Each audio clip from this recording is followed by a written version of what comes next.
Hello friends, this is Vidyut Vishwas and welcome to my channel Hidden Gem of Stock Market by Vidyut Vishwas. Friends, आज मैंने आप लोगों के साथ एक कंपनी के बारे में शेयर करेंगे, उसका नाम है न्यूलैंड लैब लिमिटेड। तो इस कंपनी का टेक्निकल चार्ट कैसे लग रहा है और इसका जो फंडामेंटल्स है वो कैसे है, और at the end of the video I will discuss about the conclusion of our analysis. तो फ्रेंड्स, इस वीडियो को एंड तक जानिए। इसका कंक्लूजन तो मतलब इस पे एंट्री करना है या नहीं, इसको अगर एंट्री करना है तो उसका स्टॉप लॉस क्या रहेगा, तो सब कुछ मैं डिस्कस करूंगा। और फ्रेंड्स, आप लोग देखा जो लोग मेरे YouTube वीडियोस कंटिन्यूअसली फॉलो करते हो वो कैसे परफॉर्म कर रहे हैं, बहुत अच्छा परफॉर्म कर रहे हैं। लास्ट 3 महीना हुआ मेरा YouTube चैनल का, और ये 3 महीने में मैंने जितना वीडियो शेयर किया, ऑलमोस्ट 26 कंपनी के बारे में मैंने एनालिसिस करके आप लोगों के साथ शेयर किया। उसका एवरेज रिटर्न जो है 35% एवरेज रिटर्न है उसमें से। और out of 26 only 4 stocks eight negative and 2-3 stocks only hit the stop loss. तो इसका जो है ऑलमोस्ट 90% स्ट्राइक रेट हमारा यूट्यूब वीडियो का। और मेरा जो वीडियो है ये आप लोगों को अगर अच्छा लग रहा है तो मेरा चैनल को जरूर सब्सक्राइब कीजिए, और जो नीचे बेल नोटिफिकेशन है उसको प्रेस कीजिए, तो आप लोगों को नोटिफिकेशन मिलते रहेगा मेरा जब भी नया वीडियो आएगा। और मेरा सारे अपडेट्स अगर टाइम पे पाना चाहते हो तो आप लोग मेरा जो टेलीग्राम ग्रुप है उसमें टेलीग्राम चैनल में ज्वाइन कीजिए। नीचे डिस्क्रिप्शन बॉक्स में मेरा टेलीग्राम चैनल का लिंक दिया हुआ है, आप लोग उसमें जरूर ज्वाइन कीजिए, आप लोगों को सारे अपडेट्स टाइम पे मिलेगा। तो पहले मैंने इसका जो है टेक्निकल चार्ट से चालू करते हैं। न्यूलैंड लैब का टेक्निकल चार्ट अगर देखेंगे, इसने आज काफी शानदार मूव दिया है। जैसे मैं फर्स्ट डेली चार्ट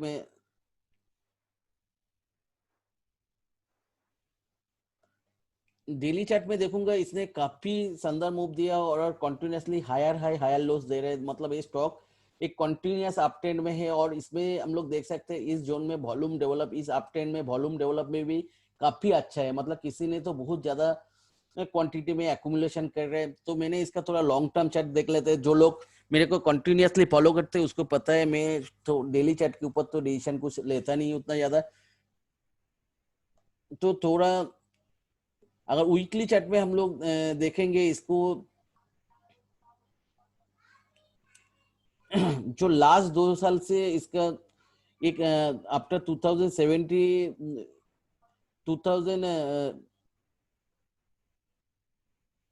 से इसका एक डाउन 2017 में इसने हाई दिया था ऑलमोस्ट 1730 के आसपास, और उसके बाद इसका एक down trend continuous down trend चला था। तो डाउन ट्रेंड जो है डाउन ट्रेंड इसने 1730 से लेके ये कितने तक आ गया था, 241 तक आ गया था।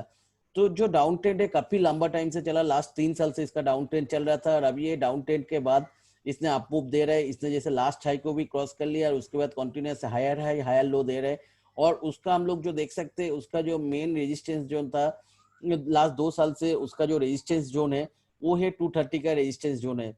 तो 230 को इसने बहुत वॉल्यूम के साथ क्रॉस किया, और इस जोन में जो वॉल्यूम डेवलपमेंट है, वॉल्यूम ग्रोथ है, बहुत अच्छा है, और इसको डिसिसिवली इसने क्रॉस किया। तो 230 को क्रॉस किया तो मतलब इसने जो 2 साल का जो एक मेजर रेजिस्टेंस जोन था उसको क्रॉस किया with a huge volume.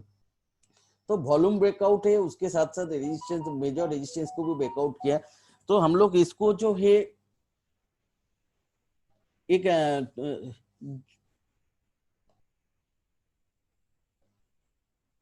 Almost 820 के आसपास है उसका रेजिस्टेंस। तो 820 का 3% नीचे, तो ऑलमोस्ट 890 का एक stop loss weekly closing basis पे रख के इसमें एंट्री ले सकते हैं। और इसका टारगेट क्या होगा, टारगेट हमेशा जो लास्ट हाई होता है वो होता है इसका टारगेट। तो 1730 इसका टारगेट होगा विद इन नेक्स्ट 1 और 2 ईयर में। तो फ्रेंड्स, इसका जो टेक्निकल चार्ट है बहुत ही सुंदर लग रहा है, और इसमें हम लोगों को काफी अप मूव मिल सकते हैं। और हम लोग थोड़ा इसका फंडामेंटल जो है वो थोड़ा देख लेते हैं। फंडामेंटल अगर देखेंगे, ये क्या होता है, 100% एपीआई मैन्युफैक्चरिंग प्लेयर है। तो एपीआई एक्चुअली क्या होता है, एपीआई होता है एक्टिव फार्मास्यूटिकल इंग्रेडिएंट्स। अगर फार्मास्यूटिकल इंडस्ट्री हम लोग देखेंगे उसमें 2 तरह का प्लेयर होता है, एक तो बल्क ड्रग्स और active pharmaceutical bulk drugs making करते हैं, और दूसरा होता है फॉर्मुलेशन प्लेयर्स, जो लोग फाइनल मेडिसिन बनाता है। और वो लोग जो एक्टिव फार्मास्यूटिकल इंग्रेडिएंट्स और बल्क ड्रग्स होता है वो इन लोगों से खरीदता है। तो जो न्यूलैंड लैब है वो ये एक्टिव फार्मास्यूटिकल इंग्रेडिएंट्स बनाते हैं। उसमें भी कुछ होता है जैसे जेनेरिक ड्रग सब्सटेंस जो सब लोग बनाता है, बल्क ड्रग्स कहते हैं, और कुछ होता है जो कस्टम्स मैन्युफैक्चरिंग सॉल्यूशन, कोई कस्टमर का रिक्वायरमेंट के हिसाब से वो डेवलप्ड होता है और कस्टमर अप्रूव करने के बाद वो बल्क ड्रग मैन्युफैक्चरिंग जाता है, जो जिसका राइट इसके पास ही होता है। तो ये होता है कस्टम्स मैन्युफैक्चरिंग सॉल्यूशन, जो एपीआई होता है वो होता है। और इसको थोड़ा रेवेन्यू का जो बाइफर्केशन है वो देख लेता है। जो जीडीएस है, जेनेरिक ड्रग्स जो सब्सटेंसेस है, उससे ऑलमोस्ट लास्ट जो 2018-19 था उसमें 535 करोड़ का रेवेन्यू उसमें से ही आया था। और जो सीएमएस सर्विस है, कस्टम्स मैन्युफैक्चरिंग जो सर्विस है, उसमें से आया था 91.3 करोड़, और अदर सोर्सेज से आया था 44 करोड़। और उसमें भी जो रेवेन्यू का अगर 1920 में अगर देखेंगे, रेवेन्यू में काफी अच्छा ग्रोथ है। 670 करोड़ के सामने 766.6 करोड़ का जो रेवेन्यू ग्रोथ है, इसमें ह्यूज रेवेन्यू ग्रोथ है। तो ऑलमोस्ट 15 to 20% रेवेन्यू ग्रोथ है। तो वो ग्रोथ मेनली कहाँ पे है? देखिए उसके जो GD generic drug substances manufacturing segment में तो कोई ग्रोथ है नहीं, ऑलमोस्ट फ्लैट है और थोड़ा स्लाइटली डिक्लाइन हुआ। लेकिन मेन जो ग्रोथ आया जो कस्टम मैन्युफैक्चरिंग जो सेगमेंट है उसमें से आया, उसमें 91.3 करोड़ का सामने 188.3 करोड़ का रेवेन्यू आया है। तो इसमें जो कस्टम मैन्युफैक्चरिंग जो सब्सटेंसेस है उस सेगमेंट में बहुत अच्छा ग्रोथ दिख रहा है। और इसका थोड़ा सा जो है बिजनेस को समझने के लिए हम लोगों को इंडियन फार्मास्यूटिकल जो इंडस्ट्री है उसको समझना पड़ेगा। इंडियन फार्मास्यूटिकल इंडस्ट्री में जनरली दो तरह का प्लेयर्स होता है। वो एक तो होता है जो फॉर्मुलेशंस करते हैं, और एक होता है जो बल्क ड्रग्स मैन्युफैक्चरिंग करते हैं। तो ये ऑलमोस्ट 3746 बिलियन INR का मार्केट है, और जिसमें फॉर्मुलेशन मार्केट है 2802 वो बिलियन INR का मार्केट है, और उसमें से डोमेस्टिक मार्केट जो है 1578 बिलियन INR का मार्केट है। और जो एक्सपोर्ट मार्केट है वो है 1204 बिलियन रुपीस का मार्केट है। उसमें से रेगुलेटेड मार्केट जो यूएस और यूरोप होता है उसमें है ये 683 बिलियन रुपीस का मार्केट है। और जो सेमी रेगुलेटेड मार्केट है उसमें है 521 बिलियन रुपीस का मार्केट है। जो बल्क ड्रग्स है, जो एपीआई मैन्युफैक्चरिंग प्लेयर्स है, उसका मार्केट साइज फॉर्मुलेशन मार्केट से काफी छोटा है। उसका 963 मिलियन रुपीस का मार्केट है। और उसमें से सॉरी ये एक्चुअली बिलियन होगा। और जो डोमेस्टिक कंजम्पशन है उसमें ये 660 बिलियन रुपीस का मार्केट है। और एक्सपोर्ट जो है 303 बिलियन रुपीस का मार्केट है। उसमें से भी एक्सपोर्ट में से रेगुलेटेड मार्केट में है 134 बिलियन रुपीस का है, और सेमी रेगुलेटेड मार्केट में 169 बिलियन रुपीस का मार्केट है। तो अभी जो एपीआई और बल्क ड्रग का जो इंडिया का रिक्वायरमेंट है, देखिए इसमें तो फॉर्मुलेशन के मार्केट इतना जो बड़ा है।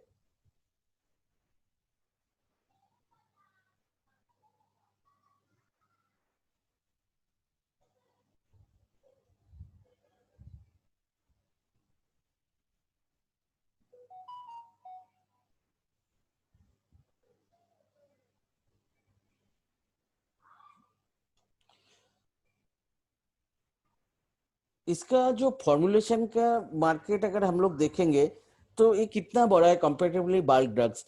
तो ये जो है फॉर्मुलेशन मार्केट में एक्चुअली क्या होता है, ये जो 249 बिलियन रुपीस का वो क्या होता है, इंपोर्ट होता है। और उसका 70% मेनली जो बल्क ड्रग्स होता है, तो वो 70% जो है चाइना से इंपोर्ट होता है।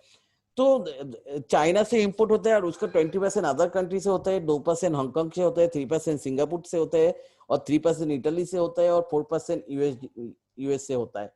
तो बल्क ड्रग्स जो होता है तो मेनली चाइना से इंपोर्ट होता है। और चाइना से क्यों इंपोर्ट होता है, तो उसलिए जो इंडियन मैन्युफैक्चरर है वो काफी बैकफुट में रहता है, क्योंकि मैक्सिमम जो बल्क ड्रग्स होता है वो चाइना से इंपोर्ट होता है। एक्टिव फार्मास्यूटिकल इंग्रेडिएंट्स और बल्क ड्रग जो चाइना से इंपोर्ट होता है, उसका काफी सारा जो चीज है उसके बारे में जो चैलेंजेस है, इसका increase security of the quality complaints, limited government support, और inadequate infrastructure, environmental clearance issue, complex approval process, setting up or manufacturing plant, price control regime, and price volatility due to the high impact import dependency. तो इसमें import dependence की वजह से price भी volatile रहते हैं। तो इतने सारे जो चीज है, ये चैलेंजेस है। और बाकी जो है चाइना का जो मैन्युफैक्चरिंग कॉस्ट है एपीआई का, वो इंडियन मैन्युफैक्चरिंग कॉस्ट से 20 to 30% कम होता है। तो जो इंडियन जो फॉर्मुलेशन कंपनी है, तो उसलिए वो लोग चाइना से इंपोर्ट करते हैं। वो क्यों होता है, देखिए, जो 20 to 30% एक्सपेंस जो होता है, वो रॉ मटेरियल कॉस्ट चाइना में सस्ता होता है 20 to 30%। इलेक्ट्रिसिटी जो है तो 20% चीपर होता है चाइना में। लेकिन लेबर कॉस्ट इंडिया में चाइना के कंपेयर में ये बहुत कम होता है। उसके लिए 6% जो कॉस्ट है उसका बेनिफिट मिलता है। और अदर कॉस्ट जो है 30% जो है चाइना में कम होता है। तो सब मिला के जो होता है, अगर चाइना कोई मतलब एपीआई 81 रुपीज में दे रहा है, 81.1 रुपीज में दे रहा है, तो इंडियन कंपनी उसको 100 रुपीज में दे सकते हैं।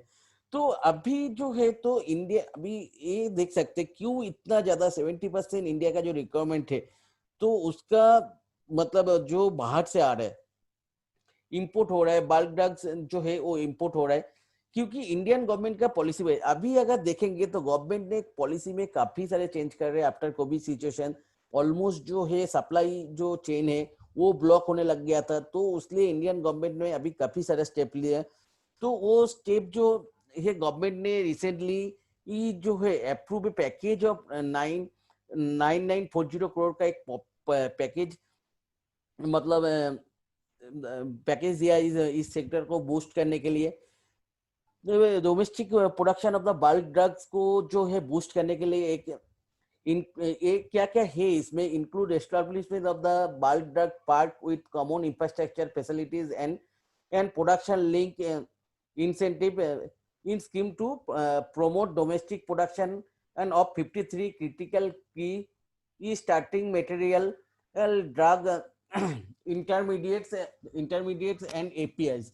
जो 53 main drug intermediates and API है, उसको मैन्युफैक्चर करने के लिए गवर्नमेंट अलग से इतना बड़ा पैकेज इसने इशू किया, और उसको एक कॉमन प्लेस में मतलब एपीआई पार्क जैसे बना रहा है, जिसमें सारे चीज उसको मिलेगा।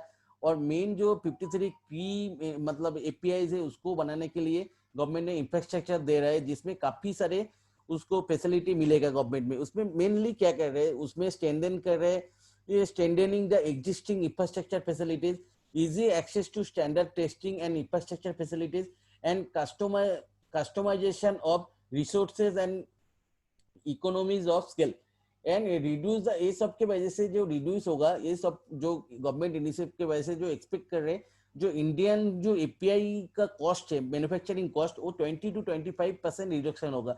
तो अगर इतना रिडक्शन होगा, चाइना का भी देख सकते हैं, जो चाइना का इंडियन जो मैन्युफैक्चरिंग कॉस्ट है उससे 25 to 30% सस्ता हो रहा था। तो ये सब गवर्नमेंट के इनिशिएटिव है, वैसे it is expected that 20 to 25% मतलब इसमें जो है कॉस्ट प्रोडक्शन कॉस्ट कम होगा। तो अभी क्या होगा, तो इतना प्रोडक्शन कॉस्ट कम होगा तो एपीआई जो प्लेयर्स है वो डायरेक्ट चाइना से साथ कम्पीट कर सकते हैं। और इंडियन जो एपीआई इंडस्ट्री हुए, वो अगर इंडियन रुपीज में बिलियंस में देखेंगे, तो अभी जो है 2020 में 798 बिलियन में है, जो एक्सपेक्ट कर रहे हैं 1109 2024 तक, तो 8.8% सीजीआई के हिसाब से ग्रोथ होगा, जो काफी अच्छा ग्रोथ रेट है।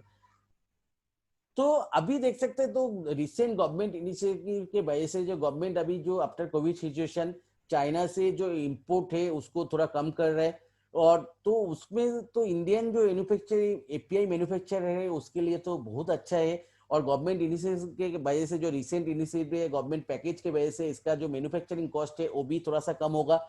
और इंडियन एपीआई मार्केट का ग्रोथ भी जो है बहुत अच्छा दिख रहा है, 8.8% सीएजीआर के हिसाब से बढ़ेगा। तो न्यूलैंड, और इसमें क्या होता है, API manufacturer with 35 years experience, तो इंडस्ट्री का बहुत ही पुराना प्लेयर है, और one of the leading API manufacturing and manufacturer and solution provider to industry with R&D driven initiatives. तो ये इंडस्ट्री अगर इतना अच्छा ग्रोथ होगा और गवर्नमेंट का इनिशिएटिव की वजह से 20 to 25% अगर इसको बेनिफिट मिलेगा। और रिसेंटली जो न्यूज है, गवर्नमेंट कोई इंपोर्ट ड्यूटी भी जो बाल ड्रग्स के ऊपर लगाने वाले हैं, तो अगर वो आ गया तो वो भी बहुत अच्छा होगा। तो एपीआई मार्केट इंडियन जो एपीआई प्लेयर्स है उसके लिए बहुत अच्छा है। और जो इसका जो की स्ट्रेंथ है वो क्या है, जो इसका तो मैंने हम लोग देख लिया, दोनों सेगमेंट है, जेनेरिक ड्रग्स सब्सटेंसेस है और कस्टम्स मैन्युफैक्चरिंग सर्विस है। तो उसमें जो है इसका जेनेरिक ड्रग्स में, जेनेरिक ड्रग्स तो सब बनाता है, लेकिन इसका जो प्रोडक्ट बास्केट है बहुत अच्छा है और इसका पोर्टफोलियो बहुत बैलेंस पोर्टफोलियो है। तो मतलब इसमें सारे तरह का आपको मिलता है, इसका प्रोडक्ट बास्केट बहुत बड़ा है। जैसे कोई फॉर्मुलेशन वाला प्लेयर्स आया तो उसको एक कॉमन प्रोडक्ट बास्केट वो ऑफर कर सकता है और उसको भी सारे सब कुछ इसके पास से मिल जाएगा। रेगुलेटेड मार्केट्स में भी इसका बहुत अच्छा, इसके पास कोई बहुत सारे यूएस एफडीए का अप्रूवल भी है बहुत सारे प्रोडक्ट्स के लिए, बहुत सारे प्लांट में यूएस एफडीए का, और ये रेगुलेटेड मार्केट में भी इसका प्रेजेंस बहुत अच्छा है। और इसका जो पाइपलाइन से बहुत स्ट्रांग है, नेक्स्ट 5-6 साल के लिए इसका जो 18 नया प्रोडक्ट ऑलमोस्ट मतलब इसका पाइपलाइन में हो, जो नेक्स्ट 4-5 ईयर्स में इसने लॉन्च करने वाला है। तो पाइपलाइन में इसका जो प्रोडक्ट बास्केट उसको एनरिच करने के लिए बहुत सारे प्रोडक्ट्स ऑलरेडी है इसके पास पाइपलाइन में। और जो कस्टम्स मैन्युफैक्चरिंग सर्विस जो है हम लोग देखा ऑलमोस्ट 100% ग्रो किया 19 से 20 जो ईयर्स में, एक साल में ऑलमोस्ट 100% ग्रोथ किया। इसमें क्या होता है, जैसे कोई एक्चुअली मेनली जो फॉरेन फार्मास्यूटिकल फॉर्मुलेशन प्लेयर्स होता है उसके पास, और जो नया छोटा मोटा प्लेयर्स होते हैं उसके पास उतना जो आर-एन-डी कैपेसिटी नहीं रहते। तो इन लोग, और आर-एन-डी जो मतलब फार्मास्यूटिकल कंपनी का आर-एन-डी हो वो बहुत टाइम कंज्यूमिंग होता है। और ये R&D generally 1 kg 2 kg scale से चालू होता है और मतलब थर्ड फेज ट्रायल तक 25 किलो से 100 किलो तक होता है। तो और ये कुछ बहुत टाइम कंज्यूमिंग होता है और कॉस्ट इफेक्ट बहुत कॉस्टली भी होता है। तो जो फॉरेन कंपनीज है, डेवलप कंट्रीज में कंपनीज है, उन लोगों का कॉस्टिंग बहुत ज्यादा होता है आर-एन-डी का। तो वो लोग क्या करते हैं, जो डेवलपिंग कंट्री है जैसे इंडिया चाइना होता है, इधर वो लोग डेवलप करते हैं। जैसे 1 kg स्केल से मतलब लैब स्टेज से ये लोग डेवलप करते हैं और कंटिन्यूअस ट्रायल फेज सारे कंप्लीट करते हैं। आप जब ये प्रोडक्ट अप्रूव हो जाता है तब ये क्या करते हैं, जो बाल्क मैन्युफैक्चरिंग होता है, बाल्क मैन्युफैक्चरिंग भी इधर से करते हैं, वो होता है कस्टम मैन्युफैक्चरिंग सर्विस। तो ये लोग क्या होता है, जो रिसर्च एंड डेवलपमेंट स्टेज से लेके इसका मार्केट में मार्केटिंग तक में हेल्प करते हैं। बाद में क्या होता है, जब ये प्रोडक्ट अप्रूव हो जाता है तब इसका बाल्क मैन्युफैक्चरिंग ये लोग करते हैं, ये होता है कस्टम मैन्युफैक्चरिंग सर्विस। तो इसके आर-एन-डी का जो है, आर-एन-डी मैन्युफैक्चरिंग बहुत ही अच्छा इंफ्रास्ट्रक्चर है और कॉमर्शियल मैन्युफैक्चरिंग प्रोसेस तो ऑलरेडी इसके पास है ही, क्योंकि ये बाल्क ड्रग्स में one of the major player है। और ये बहुत सारे कंपनी के साथ अभी कोलैबोरेशन में ही है। और ये जैसे बाकी कंपनी क्या होता है, उसका थोड़ा बहुत वो लोग एपीआई भी मैन्युफैक्चर करते हैं, फॉर्मुलेशन भी होता है, लेकिन ये 100% एपीआई प्लेयर है। तो एक क्या करते हैं, एपीआई जो डेवलपमेंट में उसको पूरा फोकस कर सकते हैं और इसके पास आर-एन-डी कैपेसिटी और बाल्क कैपेसिटी भी बहुत ज्यादा है। तो ये कोई भी प्रोजेक्ट को प्रायोरिटाइज भी कर सकता है।